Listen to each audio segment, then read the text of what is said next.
I am going to record this, and my name is Gretchen Flores. I'm part of the planning staff that has been working on these community area plans. You've joined the North, Middle, and Outer Community Area Plan presentation, and I'm going to share my screen. In terms of a format for this, I've got a very, very short presentation just to make sure that everyone is on the same level playing field.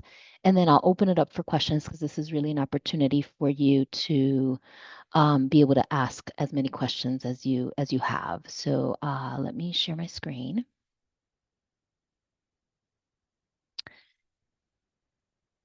Okay, you should be able to see the plan that says North, Middle, and Outer. Can you see that?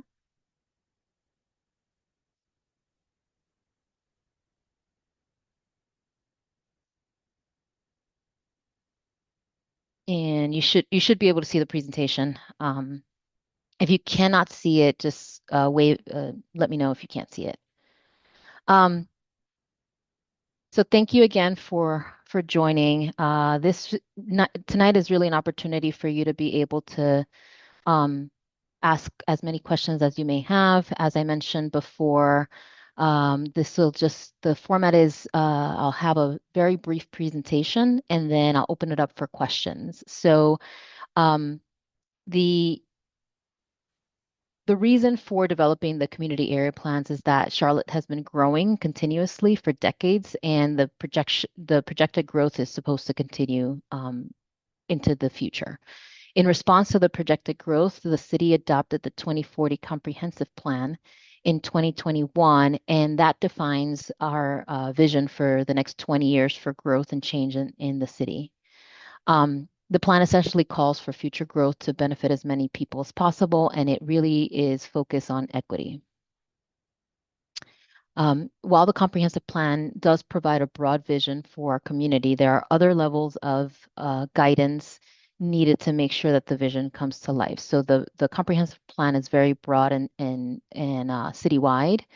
The next level of planning is strategic and action plans, and this level is citywide documents that provide more details than the comprehensive plan on a particular topic. For example, the strategic mobility plan that was also adopted a few years ago provides more guidance on how to realize goal 5 of the comprehensive plan, which is to create safe and equitable mobility choices. Level 3 of the planning framework are the community area plans, and so that's what we're undergoing right now. And this provides more guidance for the appropriate land use, building form, infrastructure throughout the specific geography as well as infrastructure, as I mentioned. And then we get down to level 4, which are specific plans, and those are focused on smaller geographies, so smaller areas. So think of corridors, for example, and provide more guidance for implementing the specific projects. It's important to note that levels 2 through 4 all build upon the vision and the goals that are outlined in the comprehensive plan, and that was all done with input from the community. So community area plans are essentially about creating complete communities. And what that means is that they try to integrate housing, jobs opportunities, and daily goods and services in a manner that's accessible, as well as try to mitigate environmental impacts. So it essentially is a blueprint for how you live, work, and play in your community. In terms of where we've been, this has been an ongoing process for the last 2 years. We are now at the review and adoption phase.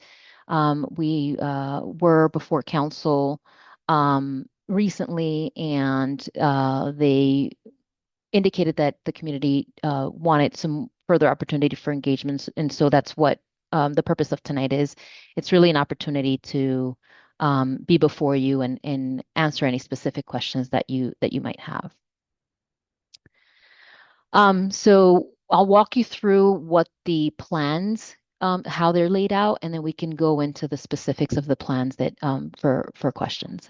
So community area plans were developed using a systematic process, meaning that they were developed in the same way. There's 14 of them, and they were developed in the same way and have the same components and format within them.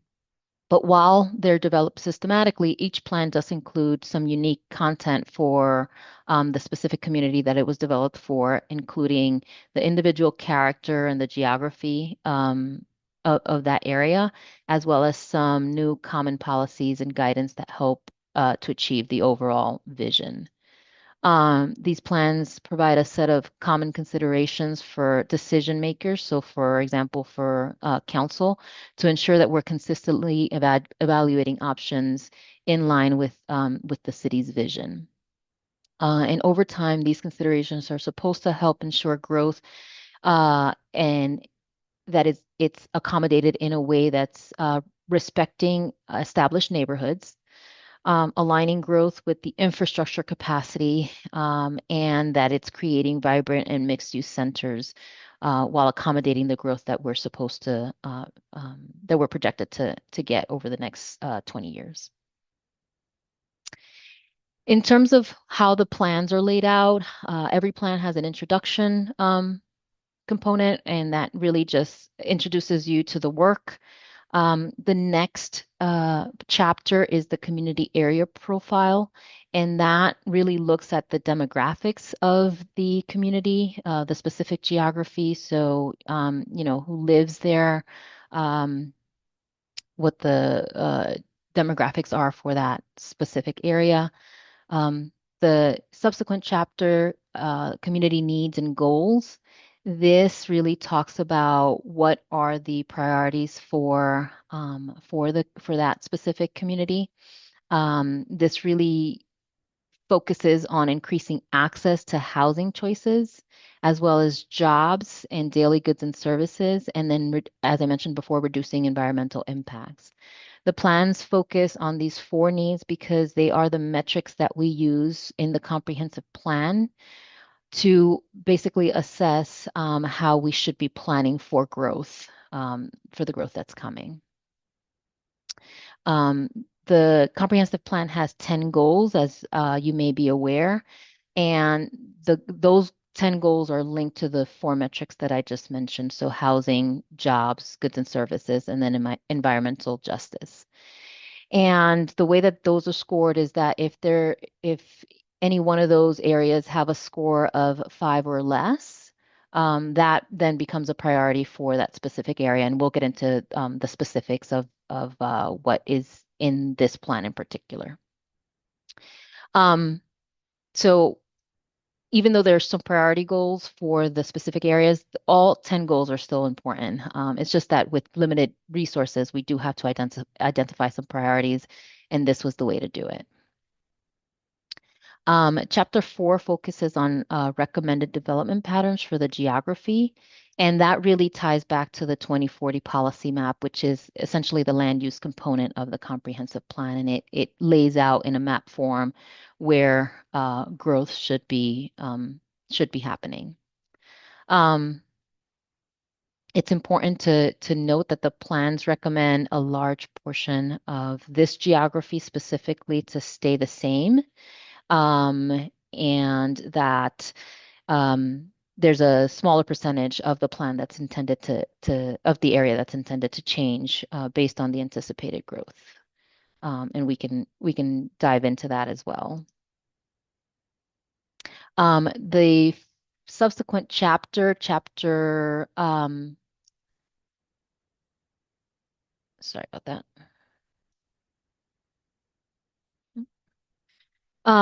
The next chapter is supporting the vision, and this vision includes 5 sections, and it references the neighborhood toolkit. So this we believe is a very, very useful toolkit.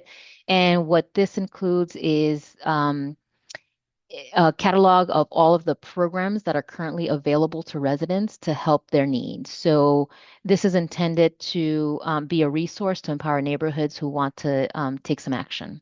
A good example to share here is programs that might exist that you might tap into to amenitize a common open space, for example, or create a neighborhood park.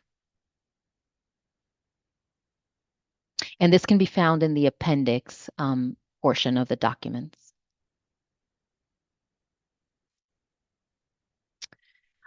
So once we get through the review and adoption phase, the next sort of step or the next action point would be for these plans to be implemented in the following ways. So for private and public sectors to both have a role to play, and the plans can be implemented through private development, through public-private partnerships, capital investments, as well as rezonings. These plans are really an important part of the planning framework, but they're only one tool in the toolbox. And so there are also specific plans in the toolbox which have not been developed yet, but would be developed or could be developed subsequent to this process. Um, and that would focus on smaller geographies and very particular needs. So, for example, the corridor playbooks could be a very good example of specific plans. Um, in terms of where we are today and what's coming in the near future, on May 20th, there is a planning committee referral where planning committee will hear a presentation and then either make some kind of referral to city council on whether to adopt or not adopt the plans. And then with a very tentative date right now of June, a city council decision that has not been finalized yet.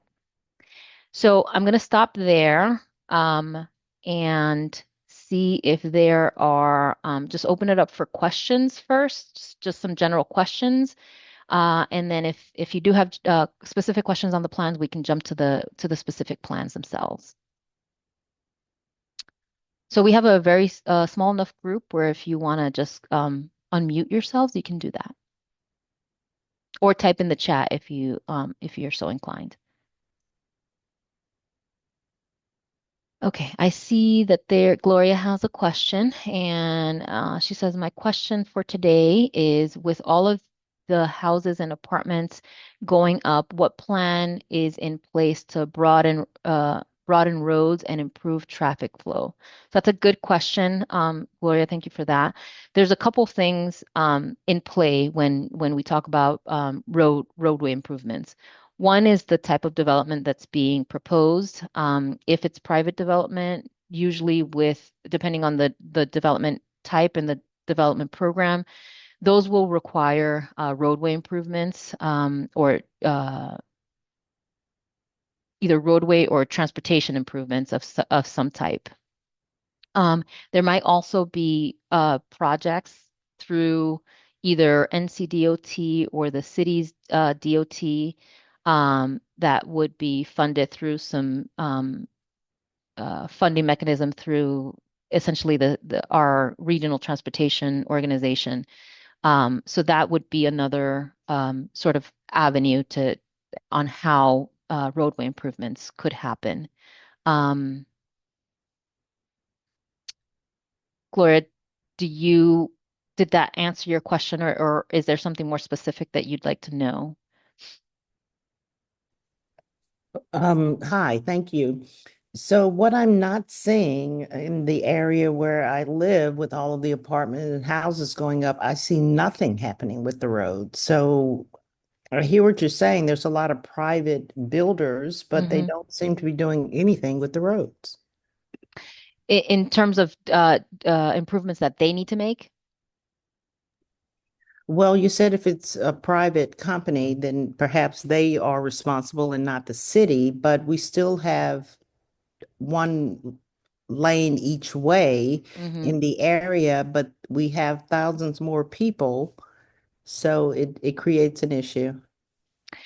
Yeah, you're absolutely right. And so when I mentioned that depending on the scope of the development itself, the size of the development, the transportation improvements are typically tied to that. Um, we we're very cognizant that um, building more roads doesn't necessarily solve the transportation problem. And so with the way that the plans are laid out is that this tries to concentrate development where um, around sensors essentially where the infrastructure is adequate or there it would be able to be expanded to address issues of um, development happening in areas that are not equipped for it. Um, to your point. Thank you. You're welcome. I see Janice has a comment or a question. Are there any plans to build more schools? So Janice, we do coordinate with the school system and they provide their own projections in terms of um, planning for the growth that's coming. So we coordinate accordingly with the school system as much as possible.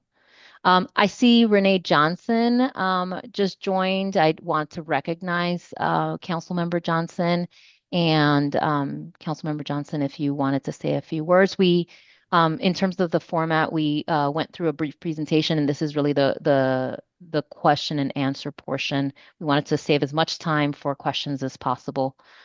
So we're happy to have you here.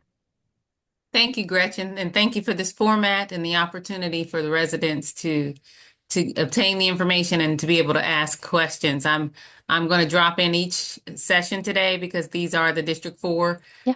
areas. So I appreciate your time. I appreciate this format, and hopefully folks can get some questions answered. And if they do not get their questions, all of their questions today, um, then they still have the opportunity to reach out to you all afterwards. Will you be sure to share information Yes. on how they can get additional information? Thank you. Absolutely. Yeah. And, Since we're on the topic, I just wanted to mention that if to Councilmember Johnson's point, if you have questions or that don't get answered today, or you have any specific concerns that we don't address today, there are still opportunities to either talk to staff one-on-one about your specific concern, either through office hours, which are happening Tuesdays and Thursdays, or we are happy to set up some time to meet you individually. So, and I'll provide the contact information at the towards the end of the meeting.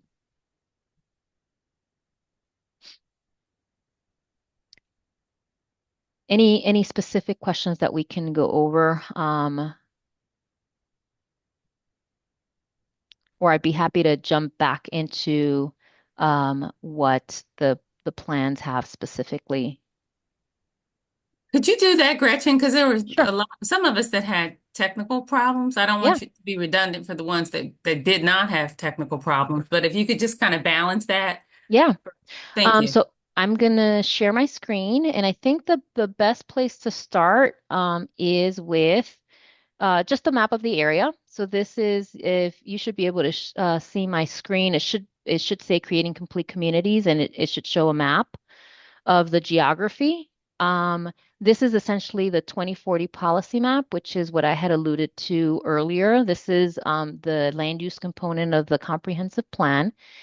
And essentially the colors are related to the types of uses. So just so that everyone is on of the same understanding, the yellow is your neighborhood one, which is your essentially your single family residential. Your neighborhood two is going to be in the orange.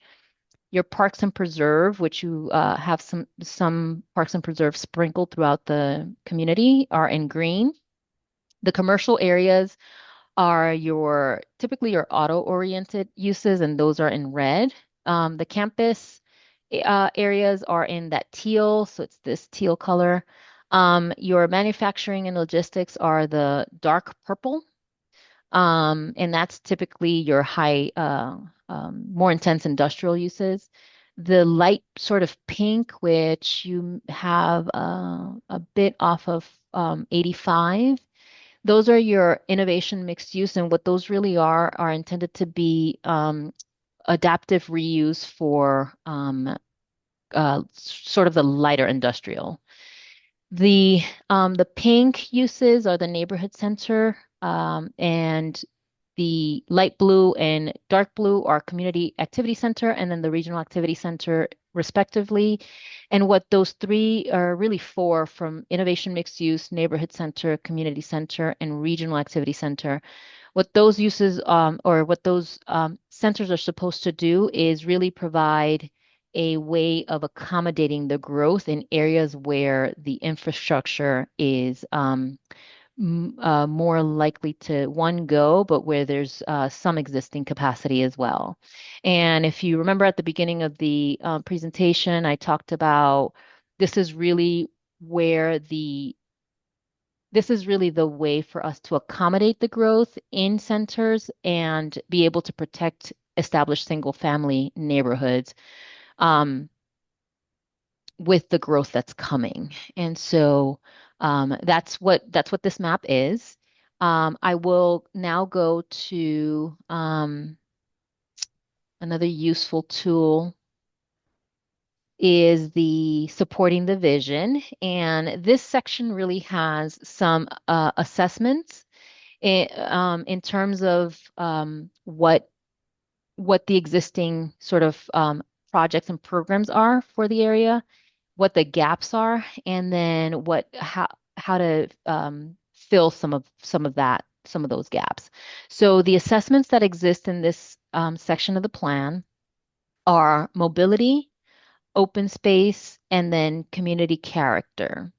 And then the environmental justice section really and public facilities, these two sections really provide some additional guidance in terms of policy and policy direction in how we should be addressing the any environmental issues or protecting our environment, as well as how we should be planning for public facilities. This is really helpful from a sort of public project standpoint in how we should be then investing in our areas from a capital investment standpoint. So I just want to give you a look at what the mobility section looks like. This first graphic is really illustrative, and it really is supposed to give all of the options on how investment could happen. This is not saying that investment is going to happen in this exact way at every intersection. This is just a menu of options that could be had when looking at making improvements in the areas that are needed. So things like new traffic signals where they're needed, some infrastructure and accessibility improvements and infrastructure for shared mobility management. And what that means is things like microtransit or bus stops, mobility hubs, which is a way to connect different bus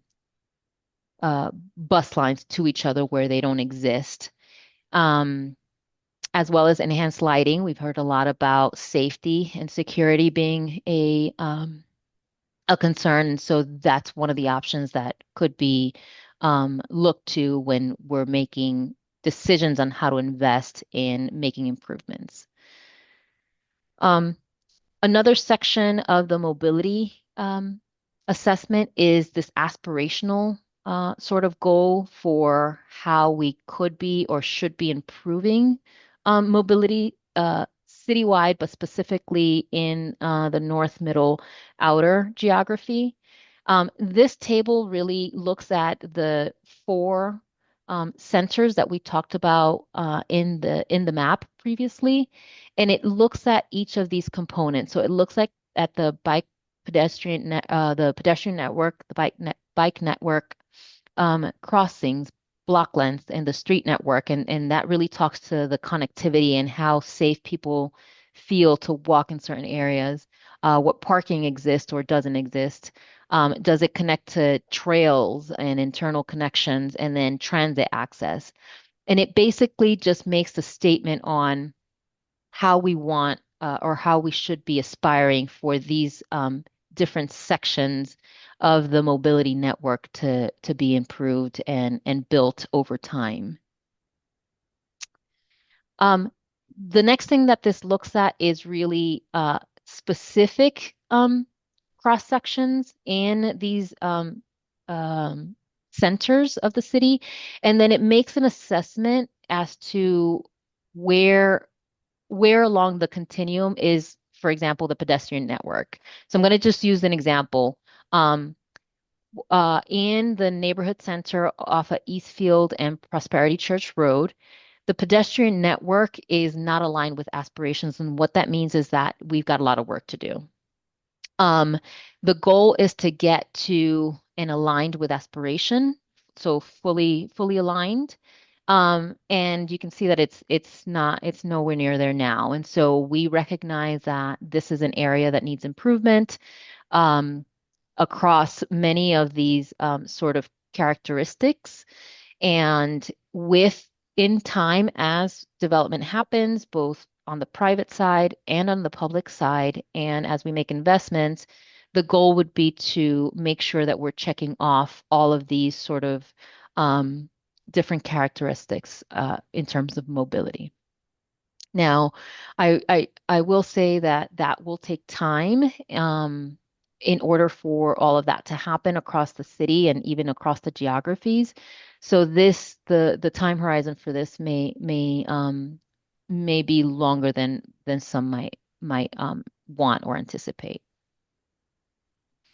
And then the other good piece of information in the mobility section is this strategic investment areas, and what those are areas throughout the city that have been identified where there's targeted mobility investments.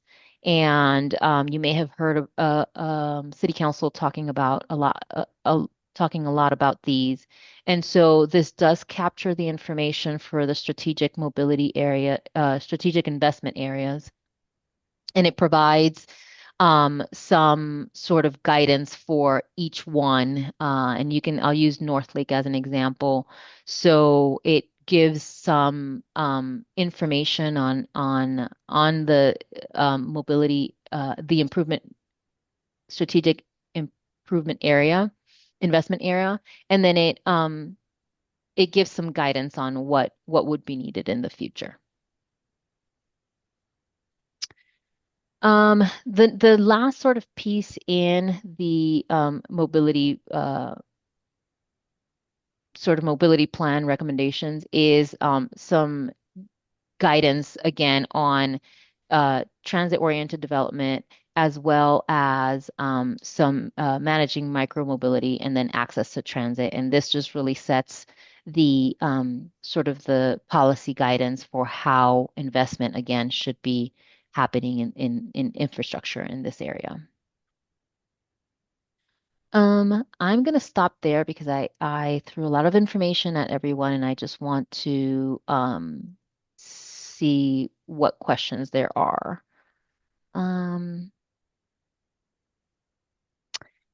Okay, so Terry Lansdale says, does the transportation section reflect, there's a document on here, or the MTP or any other fully funded list of projects? So to that question, there are some projects that there are some existing and planned projects in the list of projects.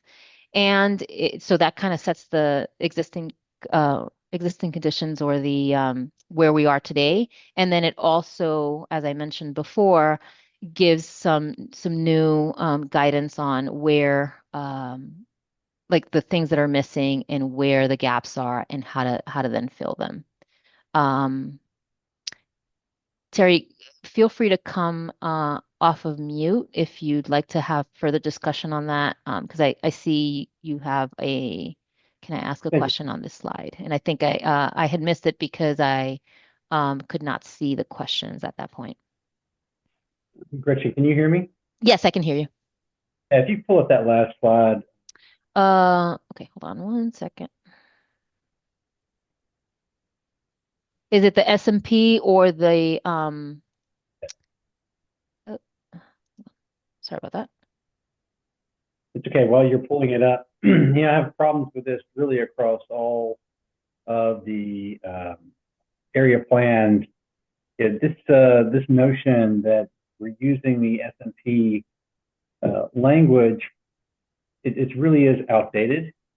in many respects, and really Okay. doesn't represent the needs of the small area plans for transportation and mobility.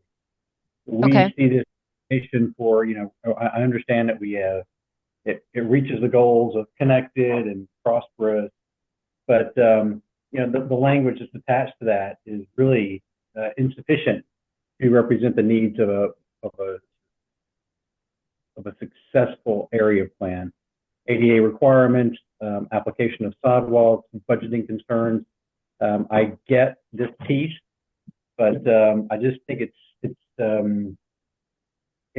it's a leg to stand on, it's a leg that is a feather, and I don't think small area plans do justice with this particular section on providing guidance to communities in Charlotte when we hope to approve these plans coming out. Thank you for Okay. the chance to. Yeah, no, thank you for that comment. Can I follow up with a question just to make sure that we're sort of understanding and getting the most out of this conversation? Is there a suggestion, or in terms of language, something more specific that you think would be more useful in this scenario or in this section across all the plans? We appreciate the notion of the SMP2, for example, manage micromobility. Right, the definition of micromobility has changed. Mhm. Right? Micromobility 5 years ago, 4 years ago, 3 years ago, when we were dealing with this plan, was this notion of bicycles, scooter share, localized, human-powered or human-scale transportation. Micromobility now is defined by on-demand transit service and others. The definitions have changed Okay. in our reality since the time this has moved forward. This has moved, and we've moved forward away from that. That one is an example Okay. that jumps. We do have to kind of understand how we have our strategic plan mobility recommendations, that the SMP really is already outdated in many respects. Hmm. So for me, I want to see specifics around the sidewalk list for the city of Charlotte that are funded in the capital improvement program.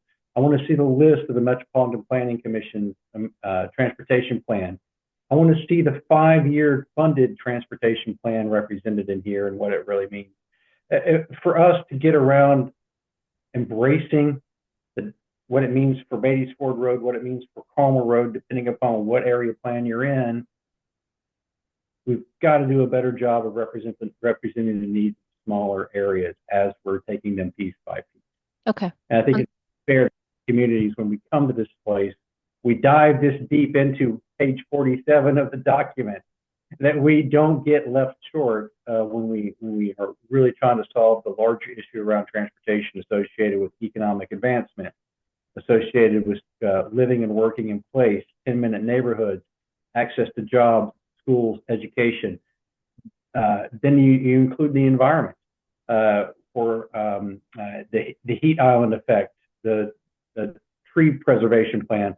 All these pieces really are tied in. So thank you very much for expound on that. I hope that gets you to where you need to be to make a more clear comment from my rambling on. Thank you, Chris. It does. It's very clear. It sounds like you're also interested not just having a plan, but also how it connects to funding, basically, is what I'm hearing.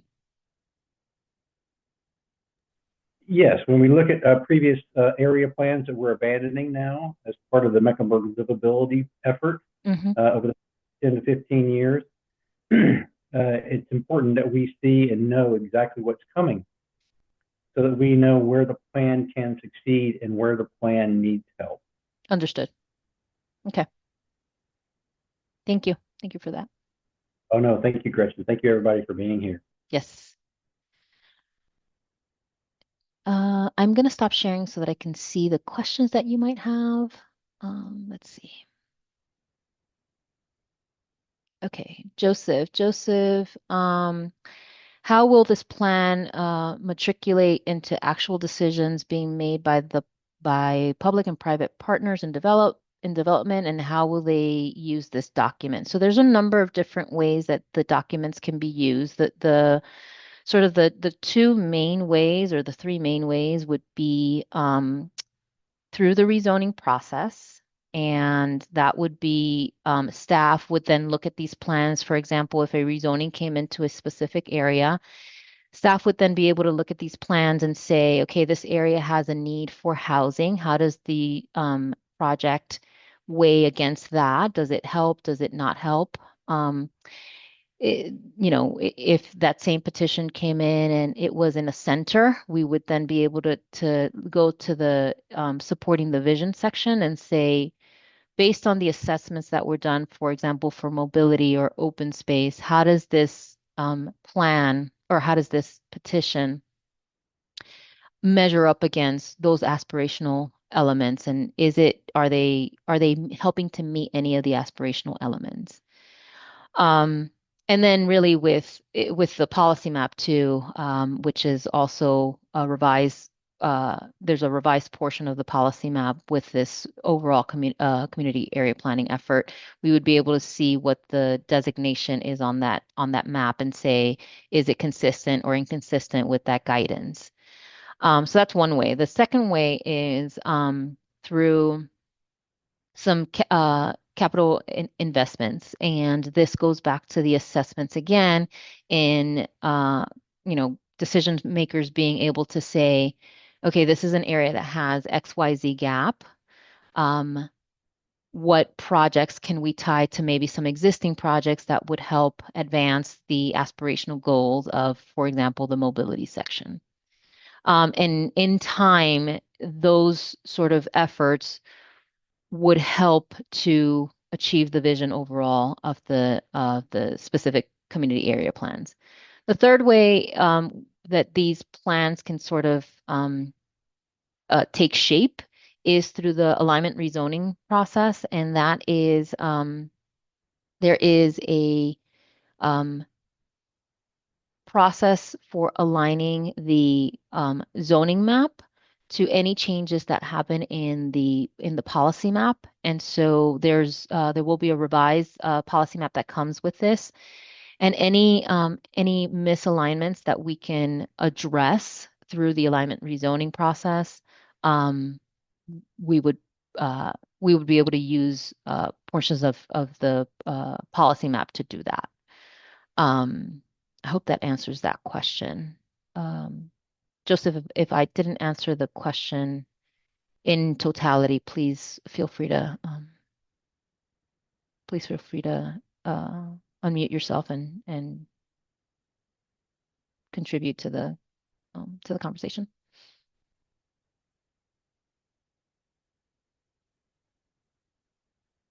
Okay. The next comment that we have is from Joyce. Joyce, with the future plans for development and mixed use housing, how many of these plans include affordable areas in the plans? I'm going to ask a clarifying question just to make sure that I'm answering the question correctly. Joyce, if you're still with us, there you go. Joyce, can you just expand a little bit on that question? Oh, you're on mute. You're muted. I'm near There you Caldwell go. Road and Caldwell Parkway, Okay. and they're doing a lot of construction in those areas. And I was wondering, with the 2040 plans and the developers coming in the mobility section, Mm-hmm. as you mentioned, bus lines, things like that, are those included in the plans along with a section for affordable housing? So the comprehensive plan does have a section, a goal that talks about housing diversity, and that includes housing choices, which it would include a different price point in housing as well as housing types. So from that perspective, yes, it is included. What you will not see in these plans, because these plans are not intended to do that, is sort of assigning specific areas just for affordable housing. We've gotten away from that just as a practice because what you don't want to do is isolate affordable housing in one specific areas because that creates some inequities. And so The intent is for the goal to guide development in a way where affordable housing is integrated into the community as a whole, wherever development is happening. I see. All right. Thank you. You're welcome. Any other questions?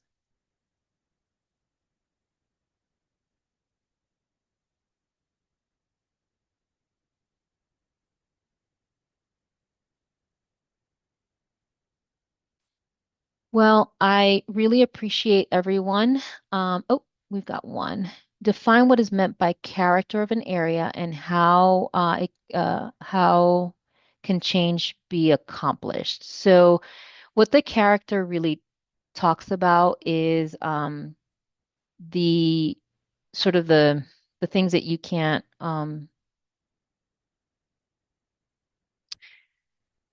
what the existing development is of an area.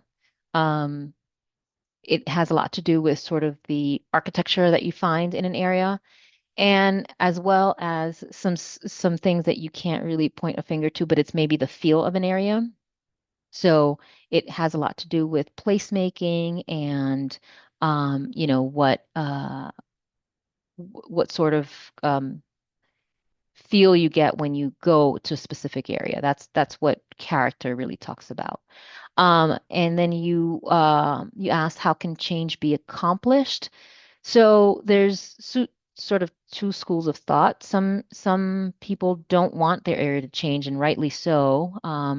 And some people see an area changing, and they want to be able to guide it in a way where they think that it should be going. Um, Things like, the types of development that are going into an area, the people that are moving into an area, those all influence how the character changes. What we do have in terms of guidance from the comprehensive plan as well is some policies on how both at the city level and also at the private development level, how to avoid anti-displacement or how to mitigate anti-displacement. And that really talks about protecting the existing residents of an area to make sure that with the development that's happening, they're not being displaced and pushed out into an area making sure that their area is not becoming unaffordable or that they're just being pushed out altogether. And I hope that, Mel, I hope that answers your question.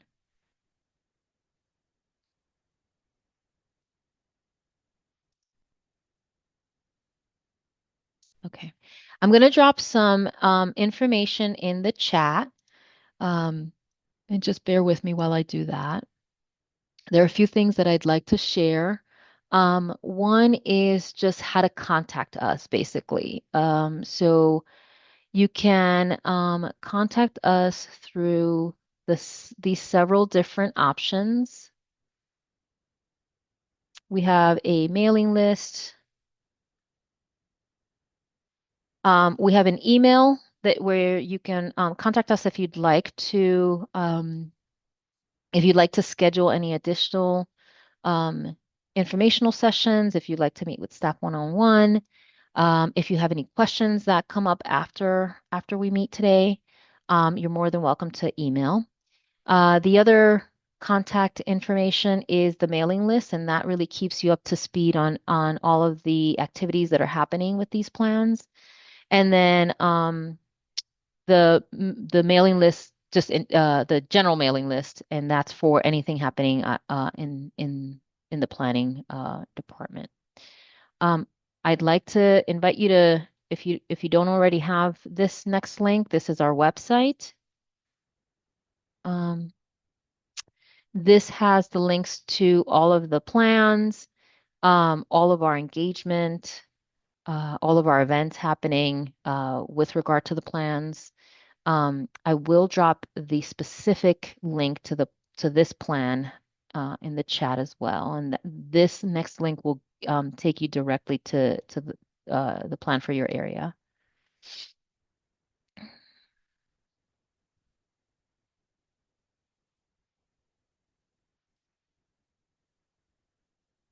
And then what you'll find when you go into the plan itself is another way of being able to leave comments if you'd like.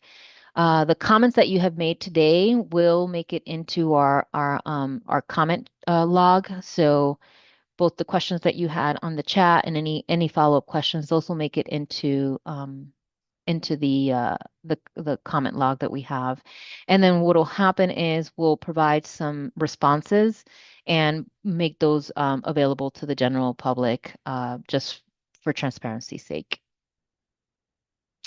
And we have about 10 minutes, so I will stop there and see if there's any additional questions. Otherwise, we can you can have 10 minutes back if you don't have anything additional.